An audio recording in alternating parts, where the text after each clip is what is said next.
Pemirsa, pemerintah melalui Kementerian Koperasi dan UKM mengeluarkan kebijakan untuk pemulihan ekonomi sektor koperasi dan UKM di tanah air. Di antaranya mulai dari fase tanggap bencana, pemulihan ekonomi hingga pertumbuhan ekonomi. Usai dikeluarkannya kebijakan restrukturisasi pinjaman dalam keputusan Menteri Koperasi dan UKM tentang restrukturisasi kepada koperasi dan UKM melalui Lembaga Pengelola Dana Bergulir Koperasi, Usaha Mikro Kecil dan Menengah atau LPDP KUMKM, ada 3 fase yang disiapkan Kementerian Koperasi dan UKM untuk pemulihan ekonomi di tengah pandemi COVID-19. Fase pertama yang dilakukan adalah tanggap bencana dengan memberikan restrukturisasi pinjaman maksimal selama 12 bulan terhadap usaha kecil menengah untuk memastikan likuiditas koperasi berjalan lancar.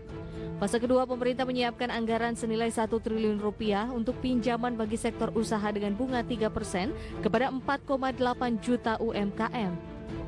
Sedangkan pada tahap ketiga, Menteri Koperasi dan UMKM Teten Mas Duki akan menerapkan fase pertumbuhan ekonomi dengan mengharmonisasikan peraturan, dengan melakukan pemangkasan persyaratan dan kemudahan penyaluran pinjaman sampai pendampingan bagi startup dan wirausaha pemula.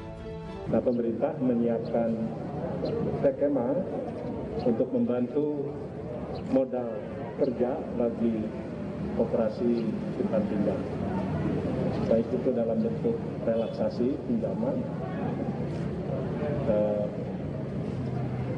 terhadap pinjaman yang lama, ya.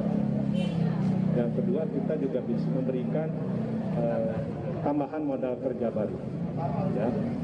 Jadi ini kenapa ini kita perlu lakukan, karena kita tahu bahwa koperasi simpan pinjam seperti Kopas Keranggan ini peranannya sangat penting untuk memberikan permodalan bagi UMKM. Di sisi lain, hingga saat ini terdapat 40 mitra koperasi yang telah memenuhi persyaratan mendapatkan fasilitas restrukturisasi peminjaman dengan total dana sebesar 149 miliar rupiah dari 30 koperasi dan 10 UKM. Dari Jakarta, ada Firmansyah, IDX Channel.